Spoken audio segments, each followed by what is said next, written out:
Hi and welcome back to my channel. I'm Simon and this is the second of my reading the Women's Prize Longlist for...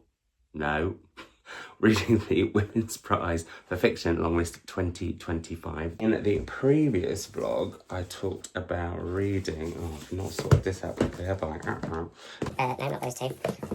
These four books. So we have Crooked Seeds. I keep forgetting there's an S on the end. Crooked Seeds by Karen Jennings.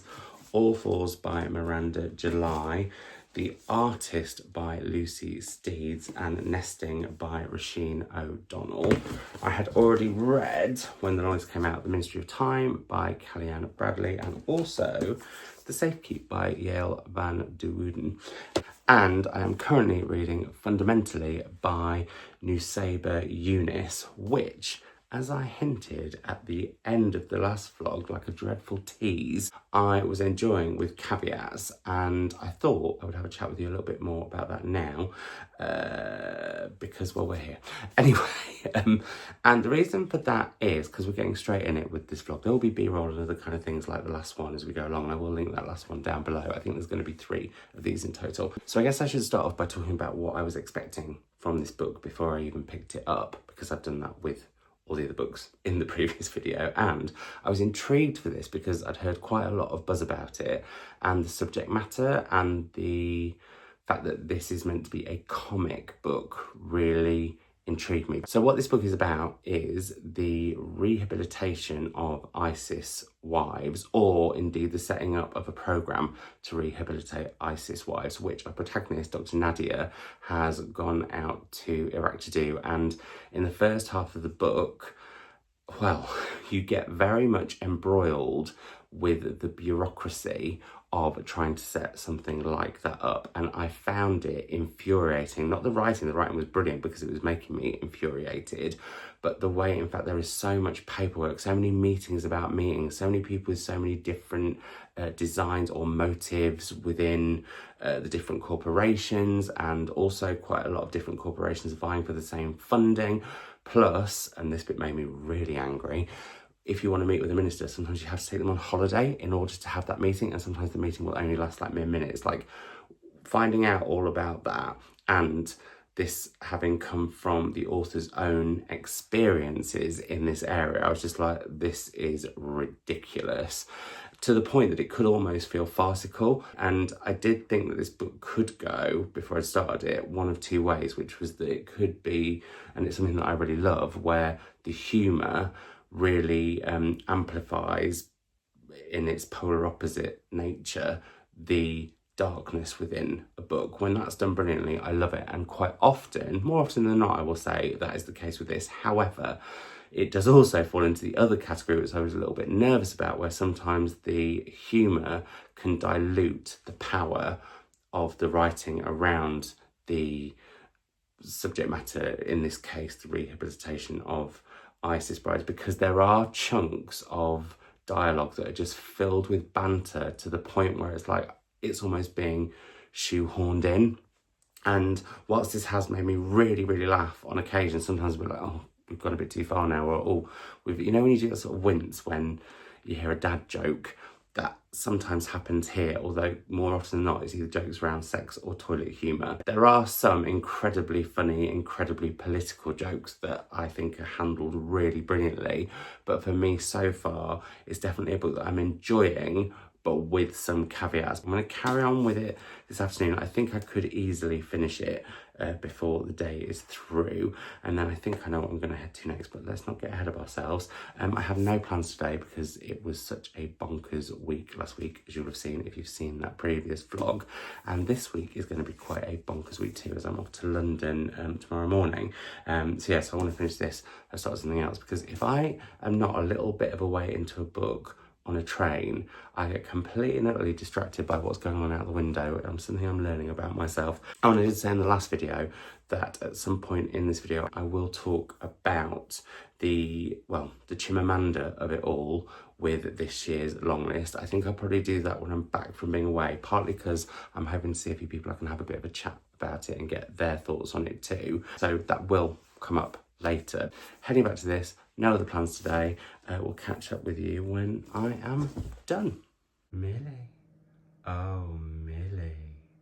Hey everyone, it is an hour or two later and I've moved to somewhere different so that it doesn't look like I've just literally been in the same place the entire time. I think I've even included a little bit of cute footage of Mildred. I have, however, getting to the point, finished fundamentally.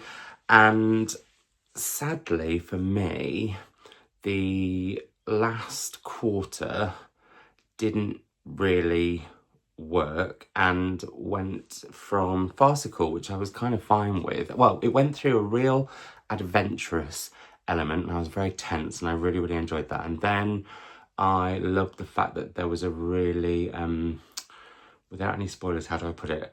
There was a section of the book which made us really question everything, but then it flipped to a point where it felt very extreme and there was just this real, again, without any spoilers, bitchy dialogue that for me sort of ruined the book before then it switched to being, or trying to be, I felt quite redeeming all of a sudden and almost have, I don't know, a happier ending as possible. And it lost something there for me. That for me was a real shame. But yeah, this dialogue between two characters, which again, I won't spoil, it actually made me just do that a bit. And I know I said I had caveats up to when we last spoke, but overall I was finding the use of humour and then with that sort of such a strong topic in terms of now I kept saying rehabilitation, but it's also described as de-radicalisation in parts of ISIS wives. And that, all of the political stuff, no matter how cross it made me, I found fascinating. I found hearing about what these women had gone through really horrific and haunting. Sometimes the comedy was just right. But yeah, there was just something about the end. It just felt excessively dramatic and yeah, it just sort of lost something for me and I was sad about that. It's left sort of a in my mind, whereas up to that point I was like, ooh, that's a really, really odd way of explaining my feelings about it. But yeah, that's how I feel. It will be interesting to see how the dust settles with this book with me. A bit like with Miranda July, I think the more distance I have from it, I'm going to feel more strongly either way. But yeah, so I definitely enjoyed this. I just felt a bit about that last segment and it has left me feeling, like I said, rather than ooh. So yeah, that is where we are. I am hoping with my next book, which I am going to, well, I was going to say reread, but not reread it all because I haven't read it before, but I've read some of it before. I did have that ooh feeling with this. I'm quite excited for this one and it's historical. And after reading something contemporary, I want to switch it up a bit. So I have picked, get to it, Simon, A Little Trickery by Rosanna Pike, which is set in predominantly rural Tudor England. And we meet Tibbs, who has been brought up by her mother with her sister. Her mother sadly dies. Her mother's been a very interesting character, I shall say no more than that. And so she's left to look after her sister and we follow her from there. I'd kind of got quite a bit further than that, but I don't want to spoil anything. But I am going to reread that section because it was quite a while ago. I'm really, really looking forward to heading back to. And so we'll catch up with it tonight and then I'm off to London at lunchtime tomorrow. I'm going to go and do something quite exciting tomorrow night that involves books and food, but I shall say no more than that. And on that note, I shall say no more in this clip either because I've wanged on for more than I meant to. But yeah, excited to head back to this. A little bit, in fact, let's not do it that way around. A little bit sad about this, but excited to head back to this, and I will catch up with you soon. If anyone has any tips on how to get oil out of cat hair, it'd be much appreciated. I do not know where the chuff he has been, but he's very happy to have a cuddle.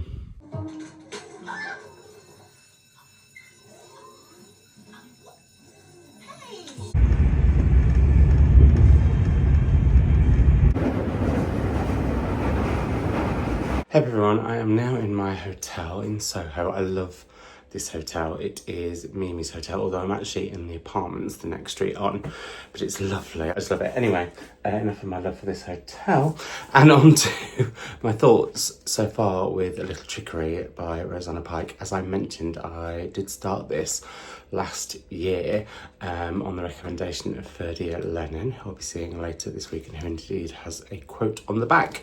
And this is about Tib, who is brought up by her mother. She used to do some wrong things. Sadly, she's passed away. Tib is on her own initially with her sister, and then has to fend for herself with the help of others. I don't want to say much more than that.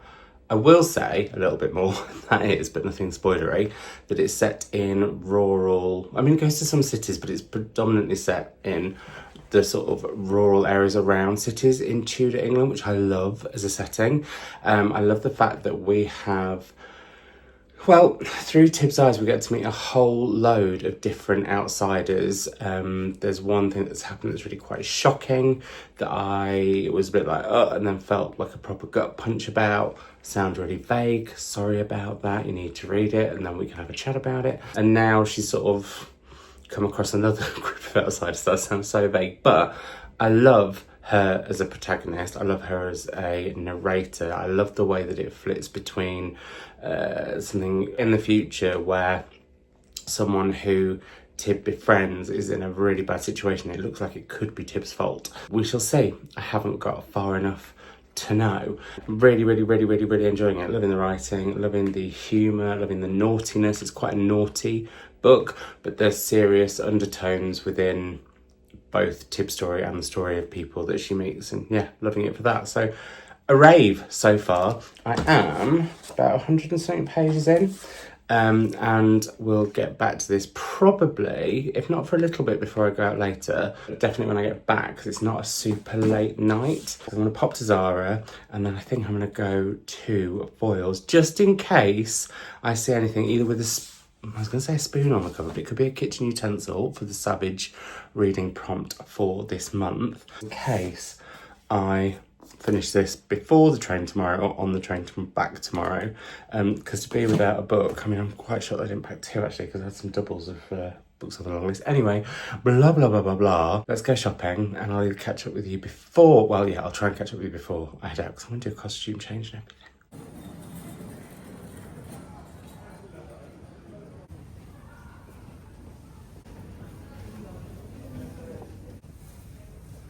Hey up, I am back, and I saw a bag that I really liked in Zara, but couldn't justify it, could not. Did justify though by not one but two books. The first of which is a book that I've had my eye on for ages, and I keep magpie looking at the international booker longlist and just thinking, oh, maybe. Even actually Solenoid today, which I can't believe I'm saying, because I thought, oh, that's too big, but I saw it in paper and I was like, oh, maybe. But that wasn't the one I got. The one that I got was Eurotrash by Christian Cracked, which is translated by... It should be on the cover. Why is it not on the cover? Translated by Daniel Bowles.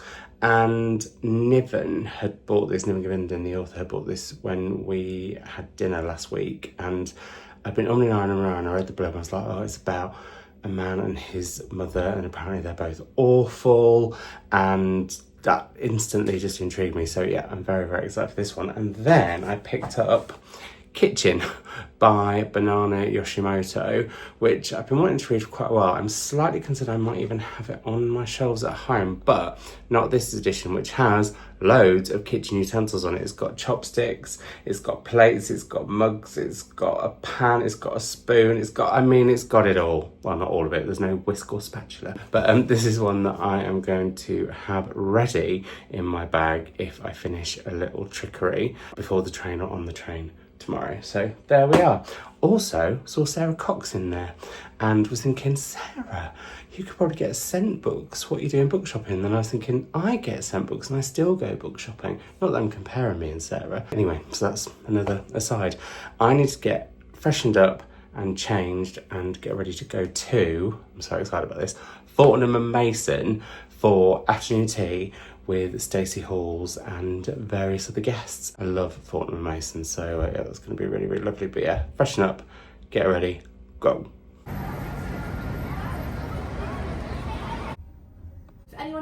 not read the book or isn't aware of kind of the background of the book, the Piccadilly setting is entirely relevant. One of the main characters in the household, Angela Burdick Coots, who was a real figure from history, she was a friend of Charles Dickens. The name Coots might give you a hint as to kind of her wealth and stature, but she was the heiress of Coots Bank, a very wealthy and famous Victorian lady who did an awful lot of good, including setting up a home for fallen women with her friend Charles Dickens in Shepherd's Bush. She's one of the characters in the book. She lives on Piccadilly. She's known as the First Lady of Piccadilly, hence why we're here tonight. If Chris was here, he'd be like, "You're gonna drop your phone."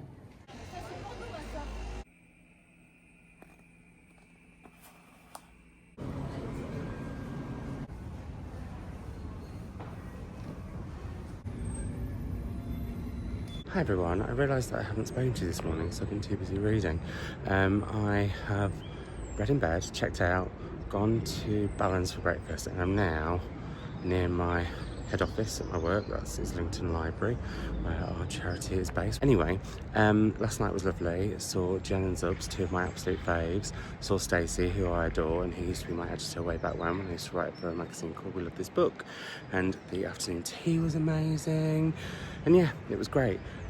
Came back, read, got this morning, read. I've just been reading on the tube, and now to have my end of year review and set my 2025 to 2026 objectives. There we are, that's the update.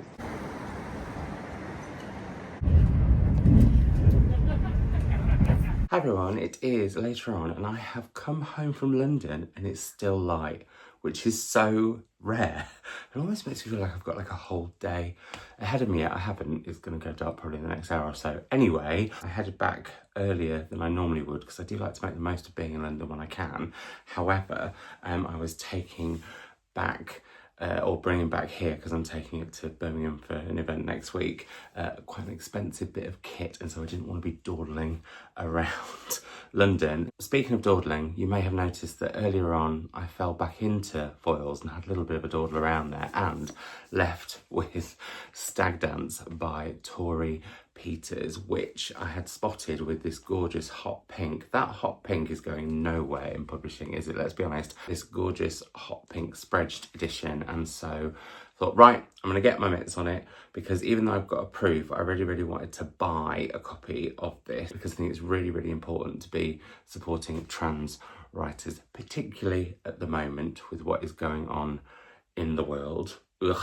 Anyway, I'm very excited for this, and yeah, looking forward to it. I know there's been some mutterings about why was this not on the Women's Prize longlist, because Tori has been longlisted before, but from what I gather, because I thought the same thing at first, that this was very much going to be a contender, but from what I gather, it's not a novel, it is a novella and then some shorter fiction, possibly even almost like essay-ish fiction, which sounds really interesting. So yeah, very excited for it. Love this cover, love the pink spreads, so a little treat for me. On the train, I finished a little Trickery.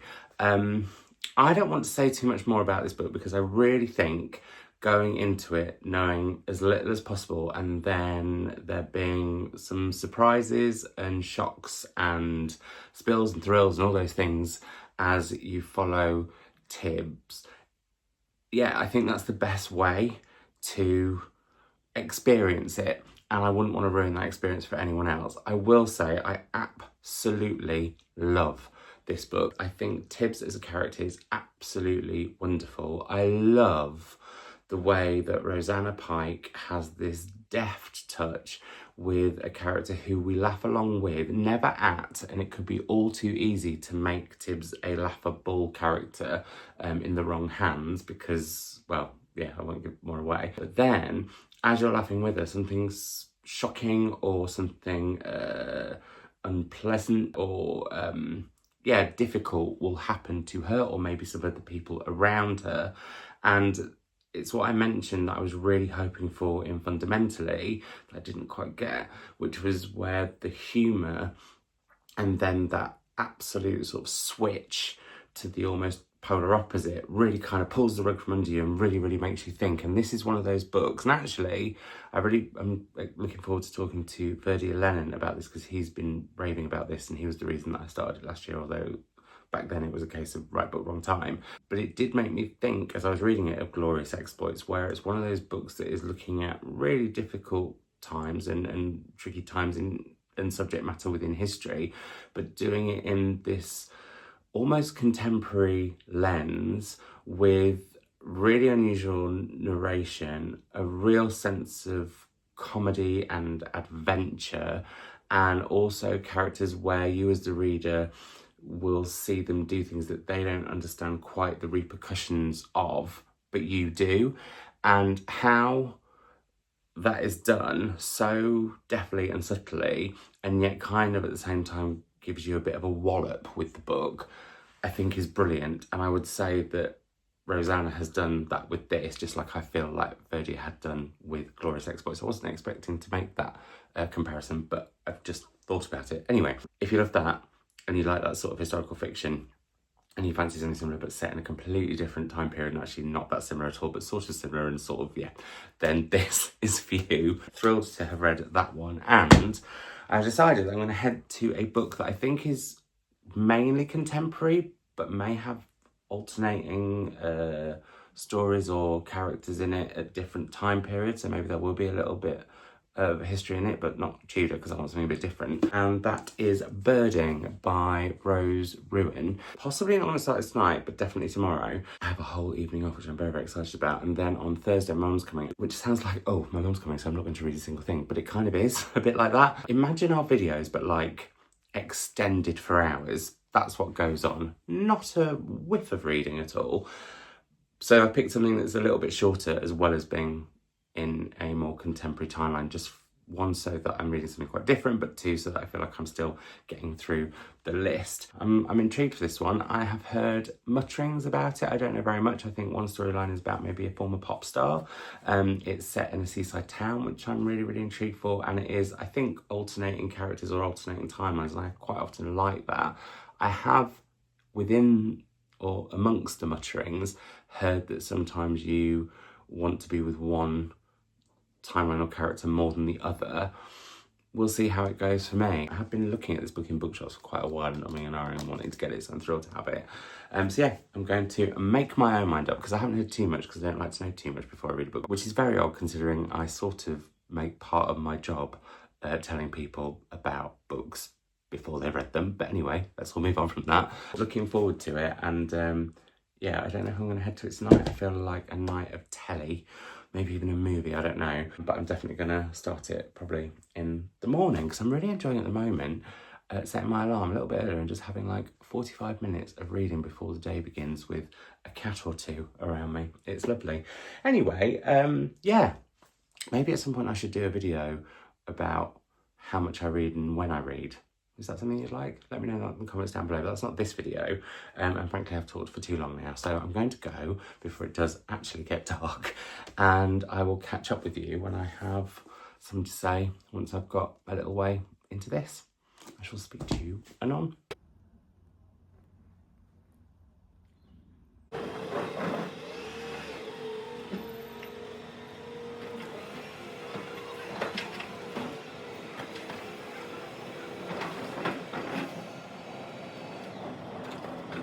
You're right there, little reading buddy. You've been a bit AWOL for a couple of days, haven't you? So I've been a little bit worried. But now you're back and cuddly, I'm not so worried. Absolute tart.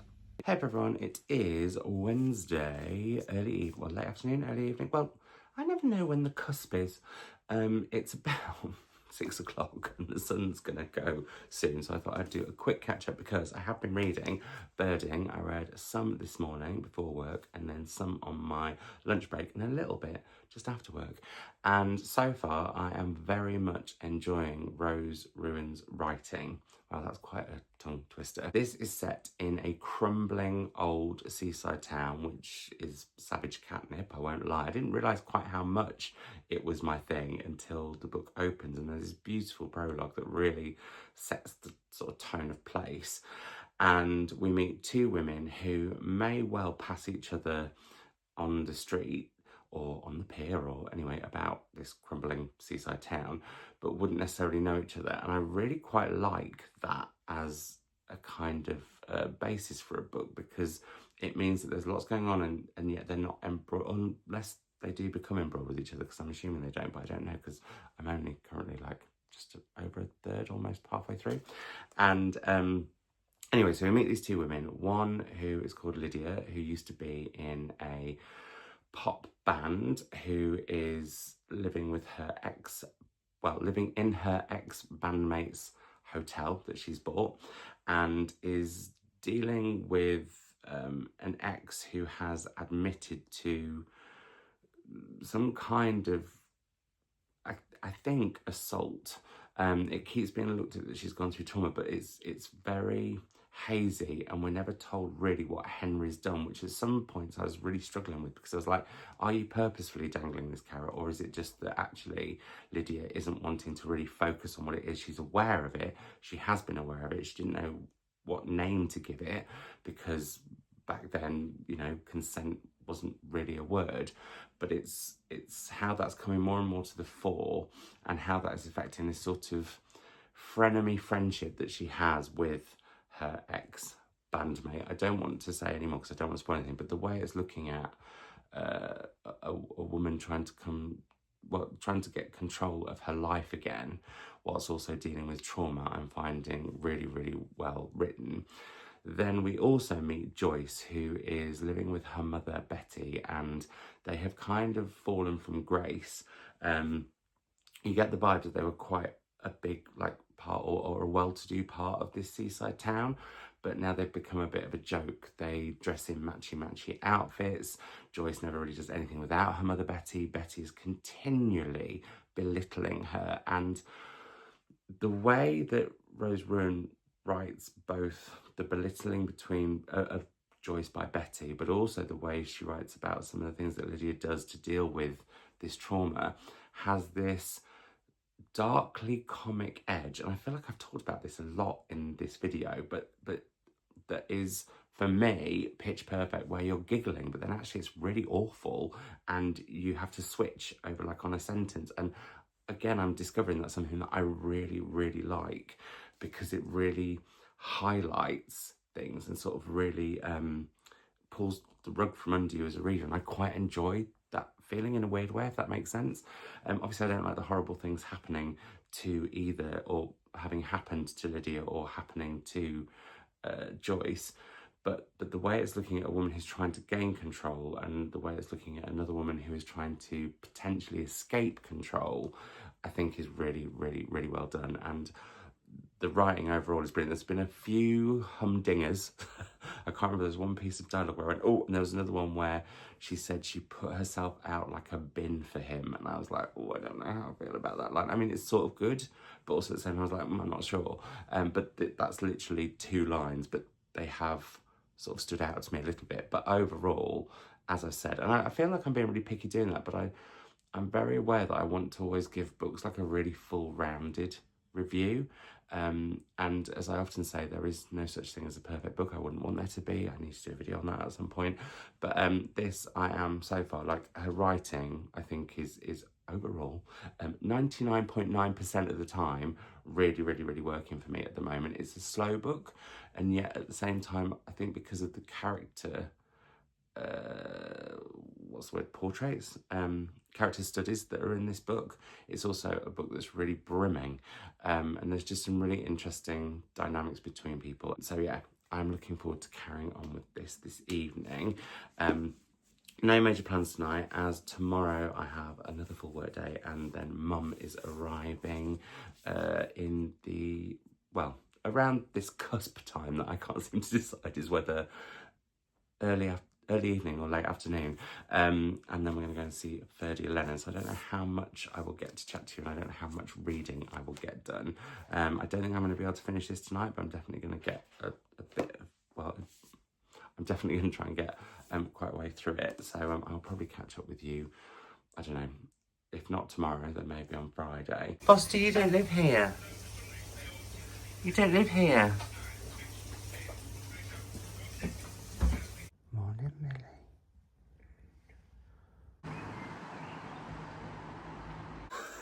Glad I didn't get that noise on camera. Ooh. Right. Hi. Oh, shit. Oh. That's in my face. Okay. Hi and welcome back to my channel. I'm Simon and today I am back with the artist formerly known as my mother, Louise, of Louise Savage Muses, for the first time in 2025. I know, it's the first time we've seen each other, isn't it, all year? Well, yesterday. We saw each other yesterday. Yeah. And then, yeah, Mum's A very happy reunion. Oh, it was. On the doorstep. We were all ecstatic. The neighbours in several streets heard the joyous reunion. I nearly fell off it.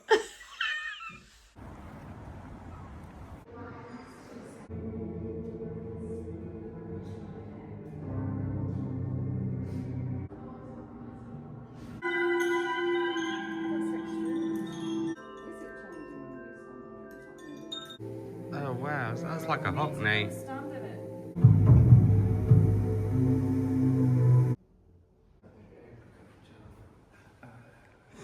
Hey up everyone, it is Friday afternoon and Mum has been and gone.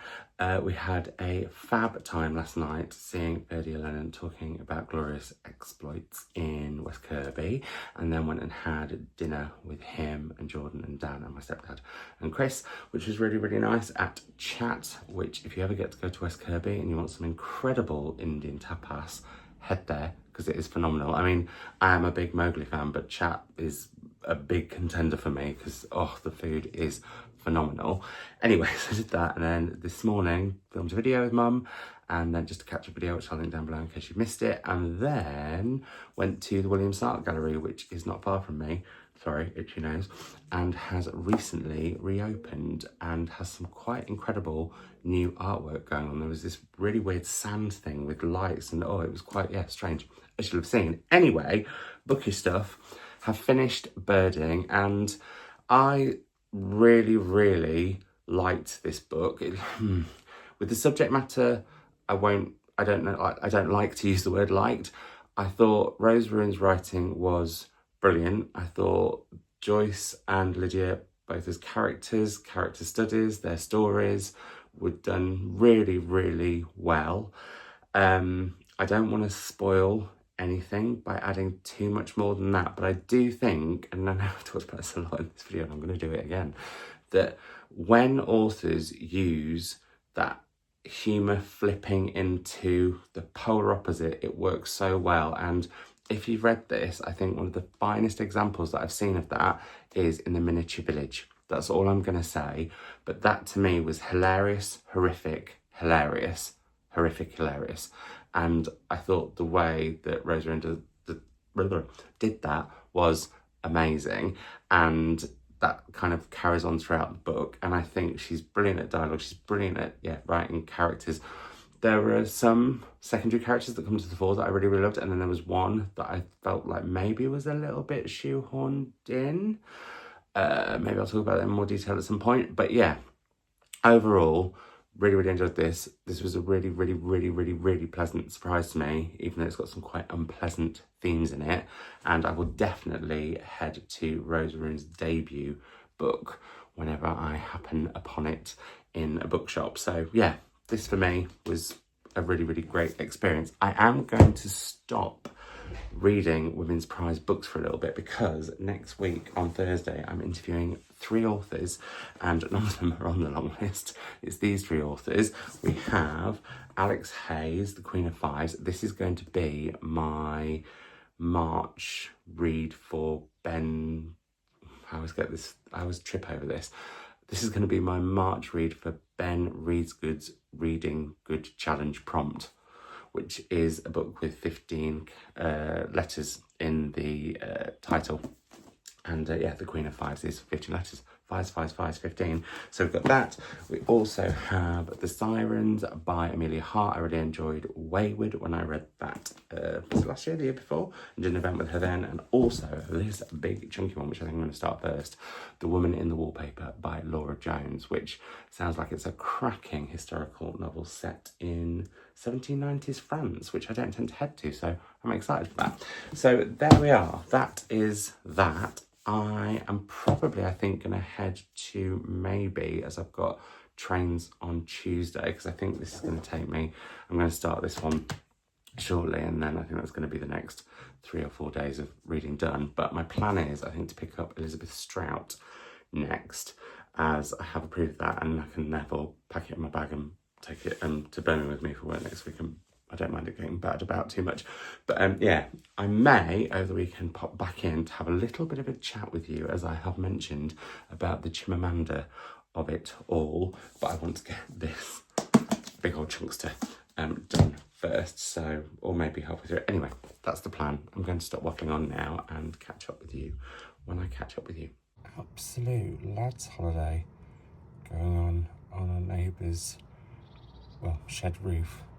Lads. Hey everyone, it is Saturday morning and I have the energy, I feel, to talk about the Chimamanda of it all. I'm laughing, but that's partly a nervous laugh because I find this whole thing really tricky.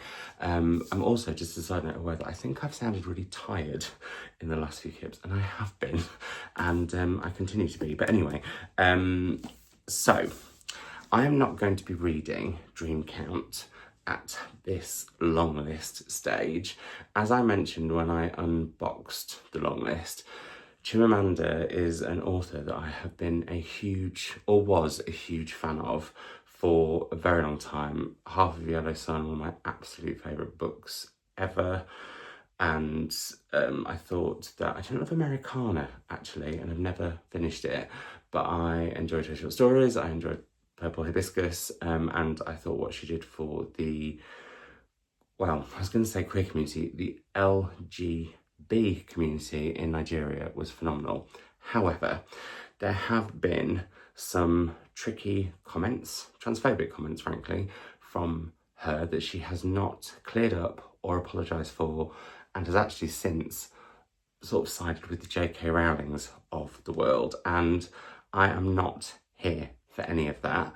I find it very hard when I see people promoting transphobic authors, so for example Bridget Collins or John Boyne, or it's something that really irks me, and it saddens me because I've enjoyed those authors' works, but just like I wouldn't go to read Lana Shriver for various views that she has that I don't agree with, and I know there is the whole conversation around art versus the artist. And on that note, what I am going to say is I am going to, should this be shortlisted, I will read it, and what I want to do then is create a video around art versus the artist. I think it's Claire Dederer's Monsters on the Shelves, which is where she looks at this, I don't know this book anymore, where she looks at this, and yeah, I feel like it's not something that I can surmise the whole situation in a 2-3 minute catch up. I will put links down below to all of the articles that I have been reading and suggest you go away and read them and make your decision.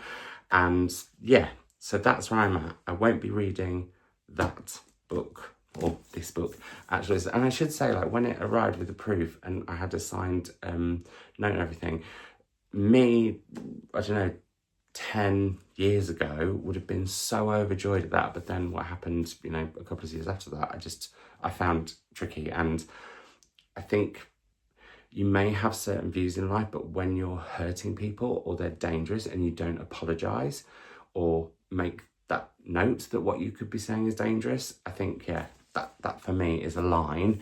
But like I said, I may well make an art versus the artist video if Chimamanda is shortlisted. But for me, I would much rather be spending my time reading Nicola Denan's new novel, Disappoint Me, for example, or indeed Stag Dance, which I bought the other day, as I shared with you, by Tori Peters, which is, I found out, short stories and a novella, not fictional essays as I'd made it up. Anyway, I would rather read those. I am incredibly pro trans rights and have seen the damage caused by transphobia, and as someone who has been on the end of homophobia, that, you know, it's something that really I just can't abide people being phobic in any way, and I can even, but the thing that makes me sad is, again, not to get too political, but I see transphobia within the queer community, which I just don't understand. But there we are. You've had some cat content before this. I will try and find some cat content afterwards, but I did want to address it, but without doing something epic and long. And I know they've had quite a lot of comments from people saying, oh, you've just been a bit evasive about it. Well, those articles that I've read will be linked down below. You can go away, read that, make your own decision. But I don't really want to be promoting. I mean, I haven't bought any copies of this, and I have two. I've got the proof as well, as I mentioned, that came with a signed thing. So, you know, there's part of me that could say, oh, well, I haven't paid towards or haven't given any money towards. But the way that I feel about this, see, I'm up on one again now, is like I would not pay to go to stay in certain countries. And I've had this discussion quite recently because I really wanted a lovely sunny holiday by a pool, but most of the countries that I could afford to go to at the moment and were hot were countries where gay rights are horrific, but actually as a white tourist I could have been fine, and that gives me the ick, and I don't want to be giving money to that. So there we are, I'm putting that out there. There we go. I'm sure some people will find umbrage with me for saying that. I'm sure lots of you will really, really support what I'm saying, and I'm not going to be judging anyone else on what they're doing. I'm just sticking to what feels right for me, and if things change, as I've said, I know what I'm going to do, but otherwise I'll be reading these authors instead. So there's that. I'm going to go now, get on with the rest of my weekend and the mammoth amount of historical fiction that I have to read. But I will say, I'm really bloody enjoying it. I think me and historical fiction have fallen in love hard again. So there we are. Right, probably some cats before I chat to you about whatever I'm going to start next. There's a Millie. There's an L. The 5 titles in the running for Canada Reads 2025. Hey everyone, we are here again, although I feel like this is a little bit high. Let me lower you down a little bit. There we go. Is that better? Although you can't see the top of my Staffordshire dog. Anyway, actually the lighting's a bit... Moving on, so I have for the last several days been reading these 3 absolute corkers. That's my update on them. They are all fab in various different ways, and I'm really, really, really excited to be talking to Alex, Amelia and Laura later this week. Have I said that it's Monday? It's Monday. I have not long finished The Queen of Fives, and you may remember that I read The Housekeeper, and yeah, I think Alex is becoming one of my favourite authors. I also have enjoyed Amelia's and Laura's, I should say. I feel like I just did favouritism there. I didn't. It's just that there's something about particularly with this, that just so appeals to the reader I used to be, and it's something that I'm thinking about a lot, especially with my birthday coming up. Is it a week today? Gosh, it's a week today. And sort of looking at the reader that I used to be and the reader that I am now and what the reader I might be in the future, and I think I'm going to do a series of videos on that. But this particularly really appealed to the reader that I used to be, who used to love Sherlock Holmes and Wilkie Collins and all of those, and yeah, it's a great book. The other 2 are also corkers, just to clarify. Anyway, on to what I have started, although going out very shortly, and just to name, in fact not very shortly, actually going out in about an hour and a half, but so I'll be reading more of this. I've started Tell Me Everything, basically, by Elixabeth Strout, and I'm about 4 chapters in, and am absolutely loving this. The first initial few pages, it was like, and this is going to sound so pretentious or wanky or something, but it was like getting into a really warm bath with your favourite bubble bath or bath bomb or whatever. Well, if you like baths, let's use a shower analogy maybe, if you like those more. But you know when you're just so... and that was how I felt as Elixabeth Strout gives us the backstory on Bob Burgess, Olivia Kittredge, and Lucy... Why did that go? I wanted to say Lucy Jones and I wanted to say Lucy Ayrton. You can see her book down there. Lucy Barton, there we are. And it was just so lovely being reunited with Lucy, but also I don't know Bob or Olive. I haven't read those books. I've only read the Lucy Barton books and have really, really, really, really enjoyed them. But getting to know them through little vignettes, and then actually Olive and Lucy meeting for the first time and Olive telling her a story about her past, I just loved it. And the way they're assessing each other, and they've got Bob in common, and yeah, and there is a mention of an Isabella, and I'm wondering, or Isabel, sorry, and I can see on my shelves Amy and Isabel, and I'm wondering if they link in with each other. I need to check that, because that would be quite amazing if literally all of Elizabeth Strout's interlink, because I felt like that one was a separate one, like Abide With Me. Anyway, yeah, it's just, I just love her writing, and the way she writes, you really feel like you know these characters, and there's something quite everyday but also extraordinary about the ordinary. And then sometimes there are literally extraordinary stories hidden away, like the one that Olive tells Lucy, and that's all just happened, like, or that all just happened in one chapter. And then the book gets quite a bit darker, and we well, I know that it's going to go in a direction, because I'm reading the proof, not this finished edition, that hints that there's sort of a murder mystery at the heart. And so far, the woman in question, who's known locally by everyone as a real bitch, has gone missing, and there's been reports to the police, but currently nothing's really going on with it. But I know that that's going to get bigger.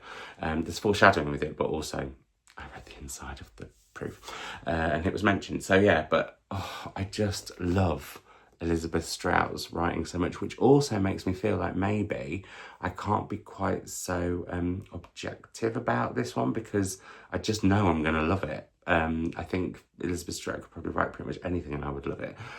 She's becoming a favourite author of mine. So yeah, I know people will ask, and I'll talk probably about this more once I've finished it, about if you need to have read the Lucy Barton books, or indeed the Olive Kitteridge books, or indeed the Burgess Boys, or indeed possibly Amy and Isabel beforehand. I haven't read Amy and Isabel or Olive Kitteridge, either of her books, or the Burgess Boys. And whilst I've found out a bit about their stories and some quite, well, big moments, if anything, it's left me intrigued to go back and read what I'm assuming will be more detailed, complex looks at those things in those novels, if that makes any sense whatsoever. Anyway, there we are. That's my update on this. Just that sort of feeling when I started it, and yeah, I'm looking forward to being able to sit and read it for an hour or so before going to town to go and meet lovely Tracy Chevalier and her friend Linda for a Mowgli. That's going to be really, really nice. And then tomorrow, very early train to Birmingham, where I shall be losing the hour and a half or 2 hours it takes me to get there with Elizabeth Strout. I can't wait. This is one of those books I just want to sit. I don't want to cancel going to Mowgli, and I would never cancel Tracy, but there's part of me that's like, I could just literally sit in the bath and read that and do nothing else. But I've got other stuff to do, so I'm gonna go. Morning everyone, it is Tuesday. I've just been dropped off outside where I used to work in Liverpool Library, and on that library's note, I'm off to Libraries Connected's Innovation Day in Birmingham. Had a lovely time at Mowgli with Tracy Chevalier and her friend Linda. Didn't film anything apart from the birthday brownie that I got a week in advance, so that was lovely. Isn't Liverpool, this bit of Liverpool, gorgeous? Love it.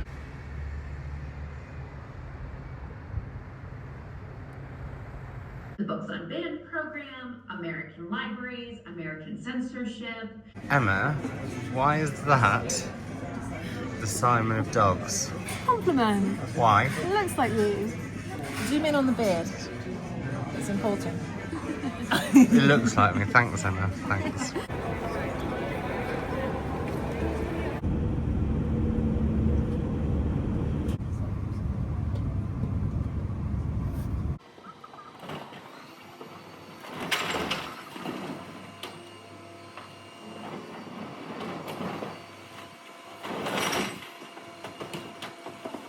Hi everyone, it is Wednesday, and firstly it's the last day of winter and is going to be the last catch-up bit of this vlog. Also, secondly, how lucky for me to have Mowgli twice in 2 nights in a row. That was lovely. And also how lucky of all of you to have Bing content back twice in one vlog. Anyway, let's move on to, before we wrap up, as you can see there's piles of books here, how I've been getting on my reading. I have finished Tell Me Everything by Elixabeth Strout, but I'm not going to tell you everything about this book other than I did absolutely love it. And do you need to have read the other books in the series? I don't really think you do. You're obviously going to get, well, I can't speak on behalf of the Olive Kitteridge book or the Burgess Boys, or sorry, Olive Kitteridge books, or the Burgess Boys, or indeed Amy and Isabel, all of which I'm now desperate to get to, frankly.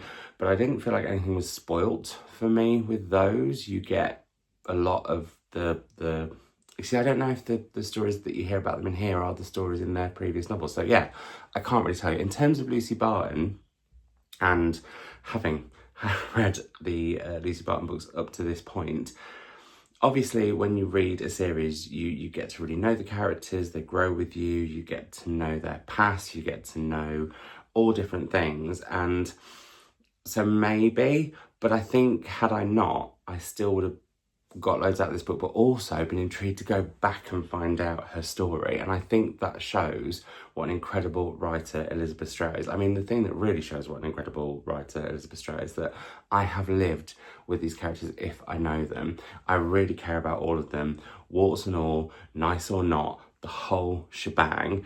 I love how it does feel like the real world. You feel like you are in this place with these people, you know them really well, you're finding out lots of different backstories, secrets, there's tensions, there's possibilities, all sorts of stuff going on, and it's just a joy and a delight. I did say earlier I thought I would find it very hard to be objective about this book because I love Elixabeth Strout's writing. I always want to call her Lucy Barton when I can remember Lucy's surname, but I always want to call her Lucy Barton because Lucy Barton feels so real. And there is a storyline in here that I think is done so masterfully and could have really, really like toyed with the reader a little bit, or I don't know, you could have wanted it to not go certain ways or go certain ways. And somehow I think, and I'm being, I know, really, really vague, but I don't want to spoil this for anybody, especially those of you who want to go back and read them all and lead up to this. But yeah, I thought that she handled that really, really well, and the way this looks at love in all its forms, as well as also looking at the real dark sides of life, because I don't want to make it sound like this is a twee read, because you know, Elixabeth Strout isn't. She is dealing with really things. I mean, there's even snippets about COVID back at the beginning that I meant to mention that really sort of jar with you and make you feel, not jar in terms of it's badly written, but like in terms of it just suddenly you're like, oh yeah, God, we did go through all of that, and yet it's done in a paragraph maybe. And I just think, yeah, she is a phenomenal writer and I love this. And when I do my, I don't know if I'm going to do a ranking, but I'm definitely going to go through all of the long list and do yes or no with post-it notes like me and Mum used to about whether they would make my shortlist, and then make a video on what I think actually might be the shortlist, because I think they could be quite different potentially, although I've still got some to go, as we're going to talk about shortly. But I will find it really hard to be maybe a bit more objective with this one, just because I love her writing so much. And yeah, I put off reading this when it came out because I wanted to read particularly Olive's books and Bob or the Burgess Boys, but I don't feel like I've missed anything. I'm just really excited to head back to their stories. I feel like I'm repeating myself now, so yeah, but love this. So in this vlog, I've read this, Tell Me Everything by Elixabeth Strout. I've not really told you very much about it at all, but I don't want to spoil it for anyone. Loved it. I thought that Birding by Rosanna was really good. I also really loved A Little Trickery by Rosanna Pike. And I overall, I'm still thinking about the ending of this book and how that changes my thoughts on maybe overall, but anyway, overall I really enjoyed Fundamentally. I think that when Nussaibah Younis handles comedy and then really difficult subject matter and darker themes with that switch well, it's absolutely brilliant. Sometimes the farce became too farcical, and yeah, that final bit really bothered me, but I'll definitely read what she writes next, because there were elements in here that I thought were brilliant. I did think the way that she looked at the subject matter, which could have been pretty tricky trying to make it comic was done overall really powerfully and did make me laugh. So yeah, we have that. We've also talked about this, but I'm not going to talk about that anymore. And so those go into the mix, well, the exception of that one, I guess, into the pile of the other books on the long list that I have read. So if you want my thoughts on these, well, with the exception of The Safekeep and Ministry of Time, head to my previous vlog where I talk about Crooked Seeds by, I've forgotten all his name, like Karen Jenkins, The Artist by Lucy Steeds, All Falls by Miranda July, and Nesting by Roisin O'Donnell, which means I was going to try and merge those together, but I'm not very good at doing that with books. I still have 5 more to read, and I was planning on ending this vlog before my birthday. That's not, sorry, not this vlog, I'm going to end that shortly. I was planning on ending these vlogs by my birthday, which, as this goes live, will be tomorrow. However, if you want to get me a book, my wish list links down below. Moving on. However, I don't think that's going to happen, so I'm just going to carry on until I've read them all.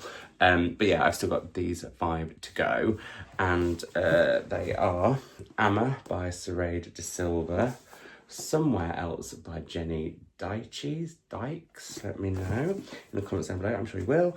The Dream Hotel by Layla Lalami. I'm going to a hotel soon, so I want to read that one there. Good Girl by Aria Abba, which I'm nervous about because it's set in Druglin. It's set in Berlin and has drugs in it, so I think maybe this might be the one that I head to next, and also the one that I think I'm saving last because I feel like it could be my favourite, The Persians by Sanam Malouji, sorry. So yeah, those will all be coming, or thoughts on all of those will be coming in the next video. That is it from me. As I said, today is the last day of winter, and so we are going to go and have fish and chips over the estuary where you can see Wales, or the hills of Wales on the other side, and watch the sunset and say goodbye to the winter and then get very excited for the spring. But yeah, thanks as always for watching. I hope you've enjoyed it, and let me know what else you'd like to see, any other thoughts that you've got on the vlogs. And if you get to the end of this and you've not got any comments on the books that I've read, feel free to comment down below on all of the ones I've read. Hold off on the ones that I've not, because as always, I'm excited about these, and yeah, don't want people going, oh, I hated them, because there's nothing worse that puts you off a book more, does there? Or kills your joy, frankly. So yeah, but these let's talk about in the next vlog. But yeah, I don't know what video I've got planned next, I'm not sure, but that vlog will be coming at some point. I'm overthinking it now. I've also gone into some other thinking, oh, my birthday's coming, and do I want to do a video about what I want to get out of my 40, I was going to say 40th year, but someone somewhere will say it's technically a 44th year, Simon. I'm in denial. Although I do like the number 44. Moving on. Yeah, we're watch the sunset with fish and chips over the estuary and the Welsh hills, and so I will leave you with that and be back with another vlog in due course, another video at some point soon. Don't know what it'll be, but I'll see you then. And if you want more savage content in the interim, or savage shenanigans as I like to call it, then my Instagram, my Patreon, my Blue Sky, my wishlist, because my birthday's coming, are all linked below. Keep the conversation going in the comments below, and if you just want to leave a comment or an emoji, leave a sunshine or a sunny something. Yeah, and I'm going to shut up now. So I will see you all at some point soon. Bye.